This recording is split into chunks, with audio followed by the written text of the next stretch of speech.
Кутмандуу кечиңиздер менен. Анда эмесе азыркы сабагыбыз болсо кантип адамдарды актив кылам же болбосо мен баарын айтып көрдүм, эч ким сыгынабай атат, же болбосо акчам жок деп атат, же болбосо намаз окуйт экен анан мага болбойт го деп атат деген сыяктуу каршы суроолорго же болбосо сизди ыңгайсыз абалга алып келген учурларда дагы кантип жооп бересиз, же болбосо адамдарды кантип актив кылабыз, мына ушул темасында сүйлөшмөкчүбүз. Мен жаңы катталган кезимде мен деле бир жыл катталбай жүрүп анан катталганмын, өзүм жөнүндө айтсам. Андан кийин эмне болуп катталып калдым. Мен кайынсиңдим дагы Салиянын астында кайынсиңдим астында мен болуп жазылдым. Эми ортодо адамдар бар, албетте иштегени бар, иштебегени бар, бирик иштеп токтоп калганы бар, ар кандай себептүү нерселерден да иштебей тургандар бар. Негизи ушундай да, тизмек боюнча. Анан кайынсиңдим мени да чакырып калды. Мен дагы мурда Арифлеймде 1-2 жолу продажа жасап көргөм, бирок мен эч бир да адамды каттай алган эмесмин. Мен адам катта деп айта бергем, бирок ал адамды каттаганда мага эмне выгода бар, же болбосо андан мен кандай пайда табарымды даже мен билген эмесмин. Хотя ал аябай опытный болчу. Адам алып кел деди да, анан мен холодный контакттан 2-3 адам алып бардым. Болбой калды. Ошондо мен дагы болбойт экен дедим дагы. Арифлейм компаниясынын продукцияларын мен жаман дебем, колдонуп көрдүм. Эми ар бир эле компаниянын баардык эле продукциясы жакшы боло бербейт, арасында сөз бирин экин чыгат дегендей. Анан саттым, сатпаган өзүмдө калды. Өзүм колдонуп 2 жылда бүтүрдүм десем дагы болот. Анан эмне болду? Ошондон кийин мен сетевой маркетингге таптакыр жазылгым келген жок, катталгым келген жок. Ал жөн гана мындай жумуш деле эмес экен дегендей түшүнүк пайда болду да. Менде жөн эле какой-то бир учур мындай өзүнүн жөн эле акчаларды салып кайра алып чыга албаганга мен мындай экинчи мен сетевой маркетингге барбайм дедим. Ошондон кийин былтырлары Салия жай айларында Ысык көлгө салган кетип баратып, мен ушундай фабрикке катталыңыз деди. Бирок мен ал учурда фабрикке катталып мындай иштейин деген эч кандай планым дагы, эч кандай оюм да жок болчу. Себеби менде андан башка планымда көптөгөн нерселер бар болчу. Ошол пландалган нерселеримден мен фабрикке бир кычыгына дагы батыра турган жерим жок болчу. Андан кийин кайынсиңдим жазылып иштеп калды, чакырганда мен убактым жок дедим. Убактым болсо акчам жок дедим. Чындап мен архивде ошол учурда кайынсиңим айткан кезде мен архивдин баарын алып чыгып иштеп жаткан кезим болчу. Азыр момунда архивде ачып атамын, мен эч кандай некогда дедим. Бирок ал менден эмне деди? Анда менин товарларымды сатып бериңиз деди. Мен андан аябай кутулгум келди. Жазылбай эле анын товарларын сатып берип кутулайын деп ойлодум. Анан жумушка алып келди, товарларын алып келгенде менин кесиптештерим фабрика компаниясын билишет экен. Продукциялары жакшы экенин, что кээ бирөөсү немецкое качество экенин, особенно Дом фабрикте жакшы көрүшөт экен баары тең. Анан уже алышты, заказ беришти. Бир алып келди, анан дагы алып келди. Анан ушинтип мен кайынсиңдин товарын сатып отуруп калдым да. Ага деле бар убакыт кетет экен, ким алып атат, карызга алат, зарплата жазасың, кайра чогултасың дегендей. Анан мени мындай күлдү да, мен эгерде астыма жазылып иштебесеңиз, ушул товарымды сатып отура бериңиз, андан көрө өзүңүз иштесеңиз, подарка алып калат элеңиз, иштесеңиз болот экен го, сата алат экенсиз го деди. Анан анда мейли деп жазылдым. Биринчи шагымда кайынсиң жардам берди. Салия каттады, анан баштадым. Баштаганда барыңыздарды мына онлайн система, мен 2-3 группага кошулдум дагы, анан толтура сабактар келип атат, мен бай иштебейм деп аткан адам уже мен баарын көрүп алып, жанып, иштемек турсун, мен уже кошумча өзүм изденип баштадым. Себеби мага бетме бет түшүндүрүп берчү киши жок болду да. Анан мен сурайм, бетме бет каяктан барам, неужели офис жокпу дей бердим да. Себеби Арифлеймде офистер аябай көп болчу да. Анан постоянно бир офиске барчумун, ошол жерде менин наставнигим отурчу. Анан ошондой мага бирөө келип түшүндүрүп берсе ошол жерге барат элем деп ушундай болдум да. Так ошол кезде Нурзат жолугушуу уюштуруп калды. Нурзаттын жолугушуусуна бардым. Хотя мурда 10-15 адам барса, ошол күнү Миргүл Сыдыкова экөөбүздөн башка эч ким барган эмес экен. Мага индивидуально, конкретно кылып түшүндүрүп берди. мен полный сиңдим, монтип иштеш керек экен дедим. Анан бир нерсени айтты: 50 балл болмоюнча, 50 балл жаппасаңыз айлык чыкпайт. Но азыр шашылбай деле коюңуз, 9%ке чыкканда 50 балл жабыңыз, анан ошондо кичине айлык жакшыраак чыгат деди. Бирок мен аябай шашылдым. Мен эмне болсо дагы мен 50 балл жабышым керек. Айлыкты кантип алат экен, айлык кана түшөт экен, ошону өзүм көзүм менен көрүшүм керек. Өзүм көзүм менен көрсөм, анан мен башкаларга да айтып бере аламын. 50 балл жабышым керек деп. Мен уже мээм бар, баягы архив эмес, мээм баары фаберлик болуп калды. Уже кантип иштешим керек деп анан жумуштан дагы мен баарыбызда тең эле амбиция бар болуш керек. Же кээ бир адамдар деле болобу, менде деле амбиция бар. Баары эле товарымды алчы деп жай ала турган адамдардан эмесмин. Же болбосо пакет көтөрүп алып кабинетке кире ала тургандардан эмесмин. Менде дагы жакшы эле намыс бар дегендей. Анан эмне кылды, мен ютубтан сонун отзывдарды көрүп эле мен кесиптештериме таратып баштадым. Кабинетке кирбейм, жөн эле ютубтан кетирип коем, WhatsApp'тан кетирип коем жакшы продукция жөнүндө жакшы отзывдарды. Анан уже өздөрү мага чалып сурап жазат да: муну канча сом экен, канчадан экен, эмне кылат экен дагы депчи ушинтип сураганда эле мен мындай кылат экен, андай кылат экен. Мен уже отзывда ал продукция жөнүндө мен уже 2-3 маалымат алган болом да, анан любой суроосуна дароо жооп бергенге чыкшам. Эгер билбей калсам мен издей калам бат-баттан. Анан кайра ошону айтып берем да, как будто билген кишидей. Бирок ошол моментте мен жетишем да, карап кайра айтып бергенге. Ошентип эле мен клиенттерди өзүмө топтоп алдым. Анан мурдагы тааныштарыма жөнөтүп баштадым баягы нерселерди. Ал эми команда топтогон жагынан мага Салия жардам берди. Салия мага 1 ай ашын каттап берди. Мен ошол адам менен иштешип кеттим. Бир адамды мен катталгандан кийин эле 1 жумадан кийин эле катталды. Бирок ошо 1 жумадан кийин болсо дагы мен уже командам бар деп принимать эттим да. Менде уже 1 адам бар. Мен 1 адамга үйрөтүшүм керек деген эме мен мына жеримде болчу, мээмде болчу. Ошон үчүн мен тезирээк үйрөнүшүм керек. Адам каттаганды үйрөнү дегенди деле мен улам сурай берген жокмун. Салиядан бир жолу сурадым, анан мага видео жөнөттү. Жеңе ушуну кайта кырып алып эле каттай бериңиз деди.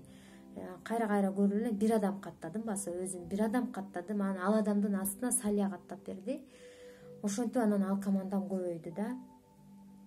Ким келсе эле мен сразу эле баянышка чыкчумун.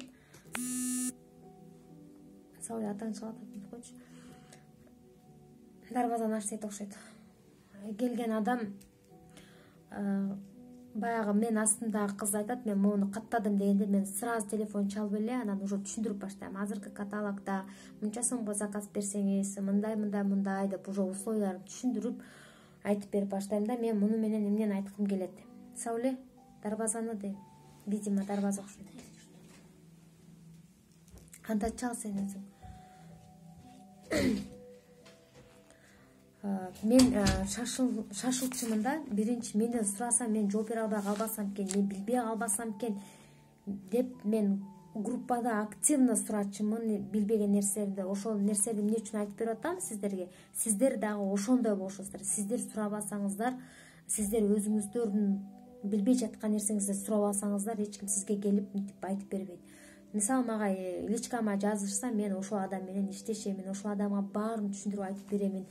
Себеби ал адам чындап иштей турган түрү бар экен деген нерсе менде да болот. Анан күнүгө бир маал чалып, эмне болдуңуз, кандайсыз деп алакан сурап турамын. Эмне маалымат келбесин, кандай маалымат келбесин, мен ошол нерсени үйрөнүп кеткиче мен тигинден мындан баарынан сурай калчумун. Мейли Нурзатка, мейли Салия, мейли Жылдыз, Ишыгыл мага жооп берген киши керек болчу да. Ушундай реакциям тез күтүп мынтип отурбайм. Себеби менден сураса мен жооп бере калышым керек деген нерсе мен мына жеримде. Ошондой нерсе сиздерде да болуш керек. Мен жооп беришим керек, мен астымда 3 киши эмне деп айтам деген сезим ар бириңиздерде болуш керек да. Ошол сезим болгондо анда сиздер чоң команда түзүп иштеп кетесиздер. Чоң команда түзүп иштеп кетесиздер. Эми мен катталганда деле мага каршы суроолор аябай көп болгон. Мисалы үчүн мен дейт бир ошо тааныш кызым намаз окуп калган экен. Мен айттым: анда команда түзүп иштебесең, анда өзүң үчүн эле ала бер. Өзүң үчүн ала бер десем, мен өзүм үчүн алам. Мени катта, срочно катта, мен фабриктин продукциясын бир эжеден алам деди да, канча сомдон алам, муну мынча сомдон тең тинче сомдон алам деп айтты. Хорошо, мен каттайм дедим. Каттап койдум. Эртеси күнү чыгат бизге именно ушу маркетинг, сетевой маркетинг боюнча сабак болду. Бизге болбойт экен, намаз окуңдар, мени өчүр бүгүн калтырбай өчүр деди. А мен айттым, эгерде сен жөнү сатып алуучу болуп атсаң, анда сен Фрунзеде алып аткан продукцияң бар тең арам деди да. Сетевой маркетинг арам экен, бул арам нерсе экен деди. Анда мен айттым, анда эгер бул арам боло турган болсо, анда базардан алганың да арам, Фрунзеден алганың да арам, кайсыл жерде аптекадан соода алсаң ал да арам, бүт баары тең арамга кирет. Бул сен түптүз алып атасың. Мисалы үчүн Фрунзеден алсак эмне болот? Фрунзеден алганда Фрунзеге чейин канча жерге келет? Мисалы үчүн канча жерге келип анан Фрунзеге келет? Же болбосо сиз айылда жашайсыз, айылда дүкөн бар. Анда дүкөндөн алып жатсаңыз, анда анын баары тең арам да. Себеби мынакей Бишкекте депо завод, Бишкектен Нарындын оптовый магазине барды. Оптовыйда оптовыйга келди, оптовыйдан анан берки магазинге барды. Канча жерди аралап анан сиздин колуңузга келип атат. Сиздин колуңузга канча деген проценттер менен улам тиги жерден 10 сом кошулат, бул жерден 5 сом кошулат, дагы бир жерден 20 сом кошулуп, анан сиздин айылыңызга чейин жалпысынан 50 сом кошулуп барды деп коюлду. А сиз болсо Фаберлик компаниясынан наоборот скидкасы менен компаниянын өзүнүн прямой доставкасы менен алып атасыздар. Адетте айылда жашагандар мындай райондорго келгенге туура келет, бирок ошондой болсо дагы сиздер компаниянын өзүнүн таза продукция алып атасыздар. Мисалы үчүн шампуньдарды көрүп атасыздар, кандай самопал кылып чыгарып атышат. Бачокторду эле кайнатып, бир балекетти кайнатып, анан Head and Shoulders'тан, Wash & Go'нун дагы менин флакондоруна эле куюп коюп атат го. Андайларды көп эле көрдүк. Идиш жууган средстволордо мисалы үчүн мурда ашкан, мисалы жакшыраак болчу, кийин уже бузулду. Эми ал эми биздин идиш жууган средствобуз канчага жетет? Ошондой эле колубузга дагы зыяны жок. Жаш балдардын идишин да жуусак болот. Ошондуктан Фаберлик компаниясынын таза продукцияларын өзүңүздөр катталып, өзүңүздөрдүн атыңыздар менен алган ыңгайлуу. Мына ушул нерселерди сиздер жан каттаган адамдарга түшүндүрүп айтып беришиңиздер керек. Тошто базардан алган менен Фаберлик компаниясынан алган айырмасы кандай болот? Жанагындай каршы суроолорго жооп бергенде үйрөнүшүңүздөр керек. Мирлан Батырхановдун сонун сабагы бар, каршы суроолорго жооп берүү деген, ошону да көрүшүңүздөр керек. Эгерде иштейм десеңиздер, YouTubeга киресиздер дагы Мирлан Батырханов деп жазасыздар да, подписаться болуп, именно ошонун каналында кандай видео сабактар болсо баарын көрүп чыгасыздар. Ошондой эле биз сиздерге жөнөтүп жаткан интервьюлар бар. Дарья Батырханованын интервьюлары бар. Ошол интервьюларында калтырбай көрүңүздөр. Себеби ар бир интервьюда ар бир директордун өзүнүн башынан өткөн окуясы болот. Ошондой эле башынан өткөн окуясынан да фишкасы айтылат. Фишкасынан тышкары кандай көйгөйлөр болгон, мисалы үчүн кандай тоскоолдуктар болгон, ошол тоскоолдуктарды кантип жеңген, кантип ошол директор болду, ошого чейинки прям ступенька кылып айтып беришет да. Мен мисалы үчүн биринчи эле катталганда кимдикин көрүп анан аябай жанганмын. Мен келгенде эле прямой эфирге Меркел Кожоева эже чыгып калган. Ушунчалык эженин сүйлөгөн демин көрүп алып эле мен иштейм деп баштаган да. Анан айткан болчу, мен шак-бадарканы үзбөй алгам деди. Анан шак-бадарканы үзбөй алган интересно турбайбы? Значит, шак-бадарканы мен да үзбөй алам дедим. Кудайга шүгүр, шак-бадарканы үзгөн жокмун. И то мен 105 сомдон алып жаттым. Ар бир подарканы 105 сомдон алып жаттым. Сатчысын саттым, сатпаган өзүм колдонуп көрүп, как эксперт катары мен командама да, астыма да айтып бергенге сонун менде мүмкүнчүлүк болду. Именно ошо шак-бадаркалардын жардамы менен. Андан тышкары Иринанын дагы интервьюсу мага аябай дем берген, күч берген болчу.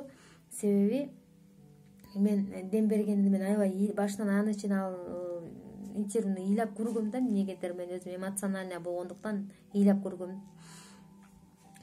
Ошондой эле азыр эсимден чыгып атат кайсы директор экен. Дагы бир директор жаш эле кыз үйдө отуруп медсестра болуп иштечү беле же мугалим болуп иштечү беле декретте отуруп анан директор болот да.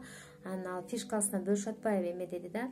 Эгерде менден бир эже 1000 сомго соода кылып ушинтсе, мен ага бир самын же болбосо мындай ошо фабрилик клубтан алган нерселеримен эже бул сизге белек деп койчумун. Ал сүйүнүп кийинки каталогдо заказ берчи. Мен ушинтип клиенттерди кармадым, анан мен ушинтип 50 балл жаптым десем, мен ошону бяма куйдум дагы. Менден дагы 1000 сомдон өйдөрөөк алгандарга уже белек бере баштадым. Кээде ошо фабрилик клубтан алган 15 баллга деле кирим келет. 10 баллга деле келип калат кээде. Самын келет баарыбыз билгендей. Ошо самын, мен дагы жанагындай 5 сомдук эмелер, одноразовый маскалар ошолордун берип кое турган болдум да. Анан рахмат деп сүйүнүп калат да. Анан кийинки кататыма мындай алып келип берчи деп айтат да. Ошондой фишкалар аябай сонун көп айтылат. Мен азыр да эсимден чыгып атат кимден кандай фишкаларды алып калган, бирок көбүнчөсүн эле ошол интервьюларды көрүп атып, өзүмө керектүүлөрүн баягы илип алып атып эле клиенттерди да көп өткөнсүң. Анан самый главный бул настрой. Настроюңузду оңдойбуз, иштейин десеңиздер, команда топтойм десеңиздер, настройуңузду оңдосоңуздар эле адамдар биринин аркасынан бири келип баштайт. Анан чоң команда түзүп каласыздар, дагы директор болосуздар. Мен айтайын деген нерселерим мына ушулар. Баардык видеолорду көрүңүздөр, өсөм десеңиздер иштеңиздер, издениңиздер. Баарыңыздарга ийгилик. Жакшы көрөм баарыңыздарды.